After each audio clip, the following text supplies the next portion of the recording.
Mtazamaji wa Chawamata TV, kijana Abdalla Nur maarufu kwa jina la Ngandana ambaye ni fundi gereji mkazi wa Matejua mkoani Arusha amesimulia tukio la kusikitisha lililowakuta yeye na wenzake wawili baada ya kupotea njia wakati wakielekea Babati mkoani Manyara kwa ajili ya msiba. Abdalla amesema walikuwa watatu kwenye pikipiki moja na walipotezana na wenzao waliokuwa wametangulia, huku ikiwa ni mara yake ya kwanza kuelekea Babati. Abdalla amesema kutokana na kutozijua vizuri njia walijikuta wakiingia katika barabara ya mamlaka ya hifadhi ya Ngorongoro ambako walikutana na askari wa uhifadhi.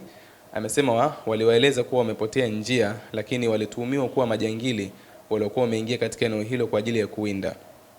Kwa mujibu wa Abdalla, waliamriwa kushuka kwenye pikipiki na kuacha begi walilokuwa wamelibeba, na baadaye walipelekwa katika eneo la nyuma ya kibanda ambako walidaiwa kupewa adhabu. Amesema waliamriwa kuvua nguo na kulala kwenye majani yaliyokuwa yakichoma mwili, huku yeye akidai kupigwa baada ya kukataa kuendelea kulala kwenye majani hayo.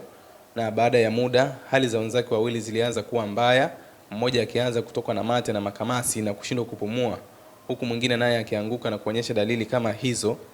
Abdalla amesema alijaribu kuwasaidia, lakini hali yao iliendelea kuwa mbaya. Kwa mujibu wa Abdalla, anasema waliruhusiwa kuondoka wakiwa wamewabeba wenzake wawili waliokuwa wamepoteza nguvu. Walitembea kwa shida hadi walipopata msaada wa bajaji na kuanza safari ya kuwapeleka hospitali. Lakini hata hivyo, mmoja wa wenzake alifariki dunia akiwa njiani kabla ya hajafika hospitali, huku wengine wakiendelea kupatiwa matibabu. Siku ya jana ilikuwa kama saa moja hivi. Saa moja tulikuwa vijana watatu. Tulikuwa tunaenda msibani.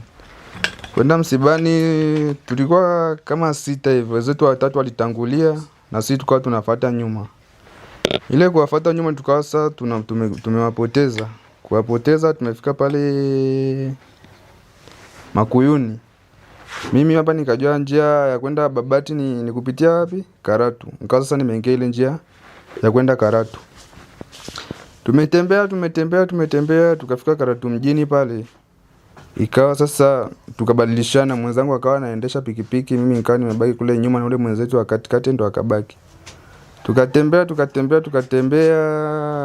Tulivyofika hapo karibia sana hilo geti, tukakuta kimlima hivi, tukawa tunapanda. Tulikuwa tunawahi wenzetu. Tulikuwa speed kidogo, tulikuwa tunawahi wenzetu. Lakini sasa ikawa sisi tumepotea njia. Kufika hapo mbele tukakutana na kigeti kidogo. Hicho geti kidogo tumefika hapo tukapita. Maana wale maskari walikuwa kwenye kile kibanda wamekaa kule ndani. Ile tunapita tunakutana na ile geti kubwa limeandikwa Ngorongoro. Kufika tukutana na hizo cruiser zimepaki, wakasema wazungu tumefanyaje? Tumepotea njia. Kupotea njia pale ndo ule wakati wa kurudi wale maskari ndo wakawa wametoka kule ndani. Wakawa wanatoka kule nje sasa wamefunga geti. Wakatuuliza, wazee mnaenda wapi? Tukaambia si tulikuwa tunaenda msibani wapi? Babati. Babati huku vipi? Kaambia tumefanyaje? Tumepotea njia. Mmepotea njia Akasema nyie mnadanganya, nyie ni majangili, sijui mnaenda kuwinda. Nikamwambia hamna brother. Sisi tumefanyaje? Tumekosea njia, tusameheni tu, tulikuwa tujui njia. Akasema hamna, pakini pikipiki hapo. Tukapaki pikipiki pale. Tulikuwa na begi ilikuwa halina kitu. Wakatuuliza kwenye begi mbeba nini? Nikamwambia ili begi ndiko kavu tu tumelibeba kwa sababu tukishafika hapa msibani ni tuweke nini? Masweta. Akasema hapana. Wakachukua ile begi wakalikagua hamna kitu. Wakalitupa chini. Akasema sasa nyie njooni huko. Wakatupeleka hapo nyuma kidogo ya huo ukuta wa hicho kibanda cha nani. Wakatuambia tunyanyue miguu juu. Tukanyanyua miguu juu. Kunyanyua tukakaa kama dakika 5 hivi. Sasa wenzangu wakawa wamefanyaje? Wamechoka. Ile kuchoka wakaambiwa wafanyaje? Vueni nguo. Wakavuliwa nguo, wakamwagiwa na maji, wakapelekwa kwenye hao majani. Hao majani aisee yanachoma sana. Wakaenda kulazwa kule, wakagaragazwa kule, garagazwa sana. Mimi nikawa nimefanyaje? Nikachoka. Ile kuchoka sasa na mimi wakaniambia nifanyaje? Nivue nguo. Na mimi nikavua nguo kwenda kwenye majani, nikalala tu bavu kidogo hivi. Aisee upande wote umenichoma.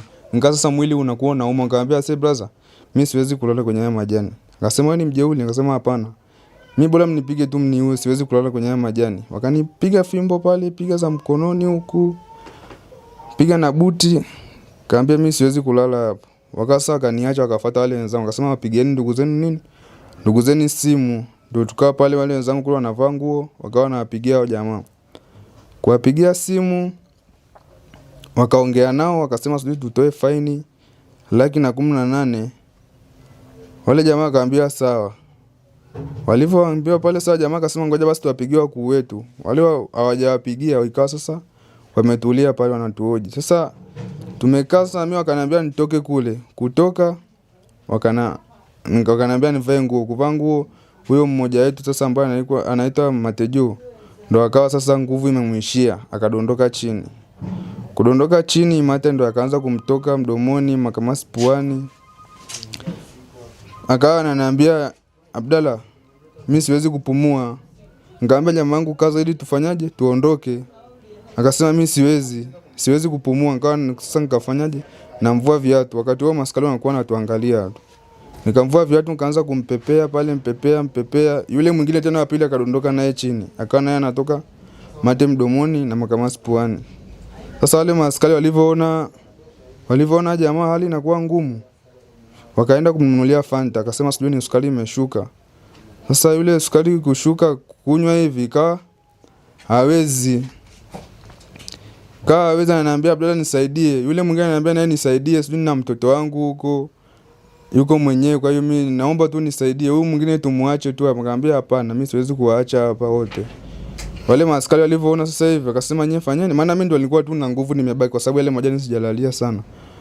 Wakaniambia fanyaje? Nyanyuka hapo, wabebe wenzio muondoke, maana tunawatorosha hapa ili hao wakuu wasifanyaje wasijue. Tukaambia sawa. Yule mwenzangu ambaye mmoja alikuwa na nguvu kidogo, tukampandisha yule mwingine ambaye hajiwezi. Nikapandisha katembea tu kama watu 5 hivi. Nikawa sasa yule mmoja nguvu imemwishia kabisa na yule mwingine nguvu ikemwishia, tukadondoka chini. Kudondoka chini pale, nikawa sasa mimi sielewi, nimechanganyikiwa nifanyeje. Yule mwingine mate anamtoka puani, macho yameanza kubadilika kabisa.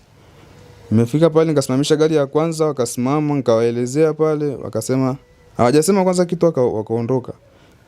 Nikasimamisha gari ya pili, hawajasimama. Bahati nzuri kulikuwa na jamaa alikuwa anaosha bajaji. Na kuna jamaa fulani naye alikuwepo hapo na mama fulani alikuwa na mtoto. Ndio tukaa pale nikawabeba. Kuwabeba nikamwambia jamaa sasa naomba tumsaidie maana hawa jamaa hapa wana hali mbaya sana. Jamaa kwa sasa na yeye anaogopa, maana jamaa wako kwenye hali mbaya sana. Mimi sasa ile nimechanganyikiwa. Nikawa sasa nikafanyaje? Nikawabeba, nikaweka kwenye ile bajaji, nikaweka kwenye bajaji wote wawili. Akawa sasa ameondoka na huyo jamaa mwingine na huyo jamaa mwenye bajaji, wakatembea. Mimi nikawa naendesha bike. Bike nimetembea nguvu na mimi ikaanza kuniishia. Nikawa sasa yule jamaa bajaji akasimama akaniambia vipi? Nikamwambia mimi siwezi kuendesha pikipiki. Akaniambia basi ngoja nikusaidie mpaka hapo mbele, nipeleke sehemu fulani ili nikurudie wewe. Nikamwambia sawa. Akapeleka akarudi, akanichukua tukaenda kwenye bajaji. Tukapanda, tumefika pale mbele tu kidogo, yule mmoja akafia njiani. Tukatembea tena pale, tukafika hospitali sasa pale. Madaktari sasa waelewi. Mimi nimechanganyikiwa nalia, nimevuta pale, nakuta kitanda kikavuta mwenyewe nikakipeleka pale. Watu wananishangaa tu, ngambia naombeni msaada tu mnisaidie. Nimefika tu pale, watu nao wananishangaa. Licha ya kuwepo kwa maswali mengi mtandaoni kuhusu namna ambavyo vijana hao walipotea njia kwa zaidi ya kilomita 70, amezungumza na kusema kwamba ni mara ya kwanza kuelekea katika mkoa huo na hakuwa anasoma vibao, jambo ambalo lilimfanya kunyooka moja kwa moja na kujikuta katika eneo hilo. Mlikuwa msomi vibao? Tulipofika, yani mimi mawazo yangu mimi nilikuwa nawaza kwenda Babati unapita Karatu. Ndio ilikuwa mawazo yangu. Kile kibao pale cha nani sijakisoma. Kwa hiyo mimi nikaingia hivi. Mlikuwa mmepakizana ngapi kwenye pikipiki? Tulikuwa watatu. Na hii ni mara yako ya kwanza wewe kwenda Babati? Ndio mara yangu ya kwanza kwenda Babati. Sasa wenzangu nikajua kama mimi nikajua napajua. Nilivyoingia hivi maana nao hajaniambia kwamba so huku. Tukasa tu wote tunaenda. Sasa tulikuwa tunatembea tuwawai wenzetu wa mbele ambao ndo walikuwa napajua. Wote mafundi garage hapo Disemba. Kifo cha huyo mwenzenu kimetokana na kipigo cha askari wa uhifadhi? Yani ni adhabu tu ambayo nimepewa yale majani, maana yule mmoja ambaye amefariki alikuwa amenyoa tu hizo nywele. Kwa hiyo alivyonyoa zile nywele, ile mba ikimchoma huko kichwani, huo mba ukichoma brother, mimi umenichoma tu mmoja hapa, unaona kote kumevimba huko. Upande huu wote huu umeparalyze, yani hata nguvu unakosa. Kwa hiyo wale jamaa walivyokaa tu dakika 2 hivyo wakawa hawajiwezi hata kusimama, wakawa sasa wamedondoka chini. Ndo wao sasa wametufanyia hivyo. Sijui kama alisema kwamba nimezalilishwa, ila sasa wao ndo wametuambia tufanyaje, tuvue nguo. Tukavua pale, wakatubakisha tu na box. Lengo lao kwa kuvua nguo ni nini? Ni kutupa adhabu. Yani hicho kifo, yani brother, yani nakwambia, jana nilikuwa nimechanganyikiwa, siele. Yani kwa siamini kwamba jamaa amekufa. Yani mpaka napelekwa kule Montreal, nikaa siamini. Maana wale madaktari wanaenda wananipeleka nikaangalia, nimeshindwa hata kuangalia mwili. Ingawa sasa nimetoka pale sielewi, nikaenda kudondokea shambani huko. Shambani ndo nikazirai, kapigiwa simu, uko wapi? Nikamwambia niko sehemu fulani, ndo akaja kunichukua. Wafanye tu uchunguzi, sheria tu ifuate mkondo wake tu basi. Jeshi la polisi mkoani Arusha limethibitisha kupokea taarifa za watu wawili kufikishwa katika hospitali ya Luthen wilayani Karatu, mmoja akiwa amefariki na mwingine akiwa hai. Jeshi la polisi pia limeeleza kuwa askari 3 waliokuwa zamu katika eneo ambako watu hao walidaiwa kukamatwa wanashikiliwa kwa ajili ya uchunguzi wa hatua za kisheria.